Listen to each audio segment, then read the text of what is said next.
105.1 Bob FM. Hey, this is Cruz hanging with you. We are also hanging with Show Dog Universal recording artist JT Hodges. How you doing, JT? Good to see you, my brother. Thanks for hanging out with us, man. Now, you guys left Nashville at midnight last night?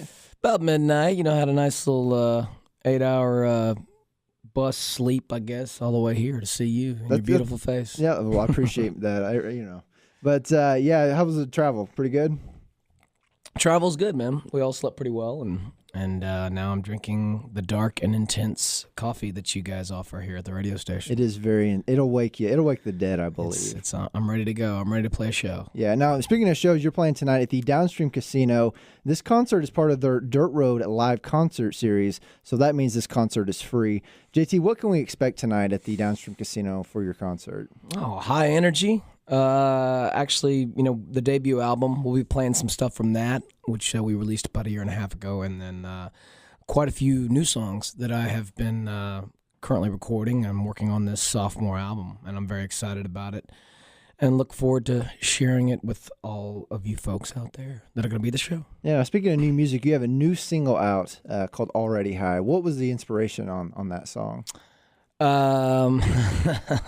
Well, actually, I wrote it with a guy named Kevin Griffin, who is the lead singer of Better Than Ezra, and it's a rock band for you folks out there that don't know that name, but great band. You should check them out.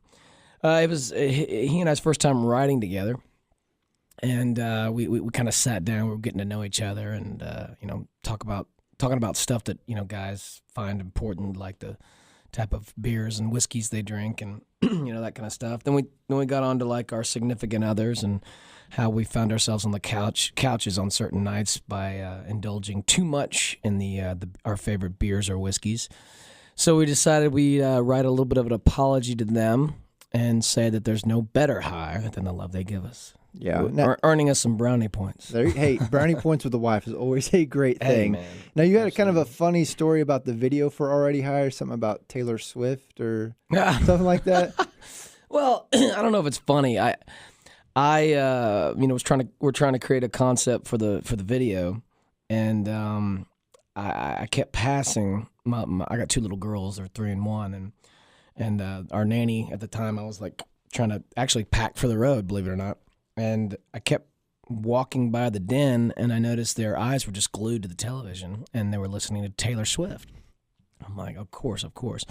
And they kept wanting to watch the Never Ever Getting Back Together video. Yeah. And all of a sudden, I found myself watching it, and I was like, this is actually a really cool video, cool concept. It's all one shot, one take kind of thing. That's what Already High needs to be. And now it's found itself in the top 5 on CMT Pure, which is great. And hey, thank you, Taylor. Yeah, absolutely. Thank you, Taylor for Swift. The inspiration. Yeah. Now, JT, how'd you get you've been in country music for a while. How'd you get your start in country music? Well, I mean, really, my start in music was from a very, very early age. My parents were musicians. My dad went to Juilliard for concert piano and got his master's in jazz composition. My mom was a professional singer. She actually had a contract record deal with MCA Nashville for country, and ended up turning that down. I think I was about 3. My brother was about 6, and they had just started up Buffalo Sound Studios in Fort Worth, Texas, which was the first multi-track recording studio ever built there. And the studio was picking up, so she decided to turn down the deal, and basically I grew up in a studio. Pops worked with, cats like Delbert McClinton, Leon Redbone, Michael Bolton. I mean, so many different types of musicians and artists were coming in and out of there that he was working with, and then producers. T-Bone Burnett was cutting his teeth in that studio at the time, and I'm like this little kid running around, chasing the dog underneath the console, but I definitely soaked all of that up. Yeah, you hard not to. Yeah, and I think that's definitely influenced the music that I make. Music's a little different. It's not your, I guess, what you would typically think of what is going on currently in mainstream country, but they're songs that are from the heart, and they got a hook to them, and it's just my style, and I'm proud of it. Yeah, absolutely. Now, you recently performed for the Grand Ol Opry's 89th birthday party. How was that? Oh, man, it was amazing. Hopefully I'll be back for 90. It was an eclectic group. You know, I've been playing for the Opry now. I think this was probably my 25th time to play. It's just an amazing experience every time. Yeah. But this was an eclectic group for the birthday. It was like me, Trace Atkins, Keb', Claire Bowen, who plays Scarlett on ABC's Nashville.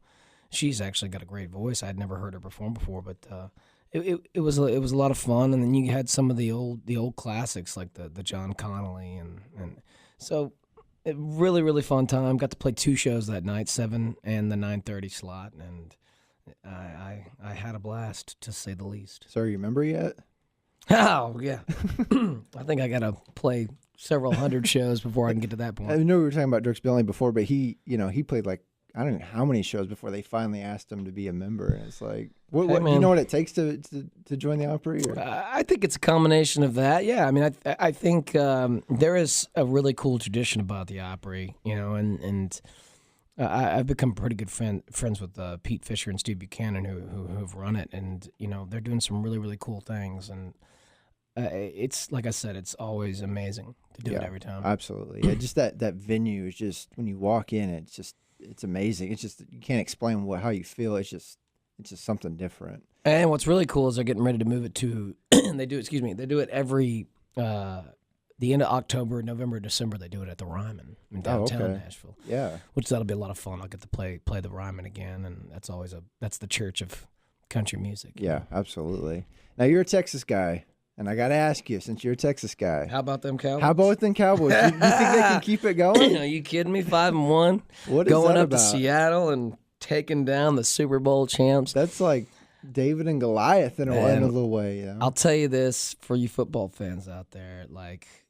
You know, it's crazy. The NFL, everybody has their picks, you know, at the beginning of the season, but nobody really knows. Yeah. And, you know, it's crazy. But that offensive line looks pretty dominant, man. If you got an offensive line and guy that can run the ball, you're going to be in the conversation for playoffs every time. So I'm excited. I'm a little worried about the Giants. You know, yeah, we got to play the Giants this Sunday. You don't know what to expect from the Giants. Either they're Never hot do. or they're not. So. They could come out firing, and we wouldn't know what to hit us. But any given Sunday, man. Yeah, Oliver Stone, dude. He's a hell of a director, and that's a great movie. It's Yeah. the truth, man. Anybody can beat anybody in the NFL. That's on any true. given Sunday. That's true. I mean, I'm a Bucks fan. We haven't beat probably anybody yet, but Then you go into Pittsburgh and you beat them. yeah. you know? Well, I still don't. I think Pittsburgh's kind of struggling there, but yeah, it's been a bad year for Bucks fans. Wow, We were well. promised a lot, and we haven't delivered yet, but maybe soon. So Figure it out. You get a quarterback, you'll be all right. yeah, there you go. Now, there's a lot of buzz here at the studio, and especially in Missouri right now, because Garth Brooks just announced he's coming to St. Louis. Are you going to catch any of his shows coming up? Or? You know, actually, I'm good buddies with Bruce Bowen, who actually plays keys for him, and trying to find the time. I mean, I'm out on the road so much. Majority of the shows he's doing, I'm out on the road as well, so I'm just trying to find a time to where I can go. I think he'd probably get us a couple tickets, and I definitely want to see the show because he's top of the line, man. He's one of the greatest entertainers I've ever seen. Yeah, I think what we need to do is get you on tour with Garth. And Oh, you guys could. Yeah. Yeah. How are you gonna make that happen? Let's Garth, do it. Garth- However you can make that happen. Garth, if you're listening right now, Yeah. hook us up, man. Hook Garth, us up. I love you, Garth. Yeah. So, JT, what is next for you, man? What can our fans? Man, what can fans expect? I'm finishing up. You know, got some shows here lined up in October. I'm gonna take a month off in November and start back up in December. Really need to sit down and finish working a lot of this record, and then I'm excited about the new year, man. I've already got some shows lined up, and there's a lot of cool things to come. So Yeah. Oh, that's awesome. Now, for our Bob listeners, where can they find out more information on you, JT? you Bob listeners can go to jthodges.com, and everything you need to know will be there. You can find me on Instagram, Twitter. There'll all be a link to that from the website. But it's Hello JT Hodges on Twitter and Instagram, and Facebook.com/JT Hodges Music, and all that other good stuff. So you guys stay in touch. I run all my own social media. I think it's important these days to be kind of one-on-one with your fans. They do so much for us in country music, so it's the least we could do for them, you know? Yeah, I absolutely agree with that about artists running their own stuff. You can tell when it's somebody, they've hired somebody to run it for them. Different day, man. And, people want, they want to get to know you. They want to invest you. If they're going to sit there and purchase your music and come to your shows, I think they have the right to know a little bit more about you. Absolutely. I agree with that completely. Thanks for hanging with us, JT. Now, guys, be sure to get out and catch JT tonight at the lovely Downstream Casino. There are also going to be 2 drawings for $500 cash after the show, so be sure to get on out there. Play some slots, play some blackjack, and be sure to check out JT Hodges tonight at the Dirt Road Live concert series. Thanks for hanging with us, buddy. Appreciate it. Heck yeah. I was going to say, if you guys do come out to the show, I always go to the merch booth after and sign and meet people and all that. So come give me a hug. There you go. Give JT a hug. He said it here on Bob. So, all right. Thanks for hanging with JT. We'll be back with a little bit more next on Bob FM. All right.